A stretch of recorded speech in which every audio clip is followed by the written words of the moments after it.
বিয়েবাড়িতে গেলে মোটামুটি কাকুস অ্যান্ড কাকিমাজরা কিছু থাকেন যারা এই মন্তব্যগুলো তাদের মুখ থেকে আপনি শুনতে পাবেন। একেবারে কোমরে শাড়ির আঁচল বাঁধবে আর কাকুরা একটু হাতের ঘড়িটা একটু মোটামুটি ঠিক করে একটা আলোচনার সভায় বসবে। যেখানে কিছু, কিছু মন্তব্য ঠিক এরকম, বিশেষ করে ব্রাইডকে নিয়ে যদি কোনো ছেলের বিয়ে হয় মেইনলি।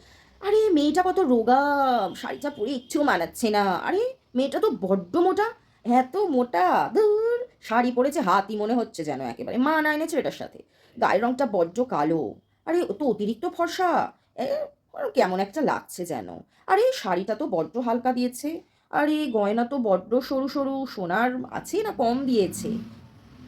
এই কাকিমার কাকুদের আমার একটাই বক্তব্য। আপনার মেয়ের ব্যাপারেও যেদিন এরমভাবে কমেন্ট আসবে না, সেদিন টেট্টিটা একেবারে বুঝে যাবেন, বুঝেছেন? অন্যের ব্যাপারে, অন্যের মেয়ের ব্যাপারে যত কমেন্ট পাস করেন না, তখন বুঝবেন কেমন লাগে। মানে আমি বুঝতে পারি না, যার সাথে বিয়ে হয়েছে তার কোনো সমস্যা নেই। আপনাদের সমস্যা কেন এত? আপনাদের আলোচনার সভা এরকমভাবে কেন? কোনো পাড়ার মোড়ে বা কোনো মেয়েকে যদি কেউ টিটকারি মারে, সেই নিয়ে তো কোনো আলোচনা করতে বসেন না। গায়ের রং, মোটা, খাটো, ল্যালা, লুংড়া যাই হোক তাদের ব্যাপার। আপনি বিয়েতে এসছেন, খান-দান একেবারে বাড়ি চলে যান। বেশি কথা বলবেন না বলে দিলাম।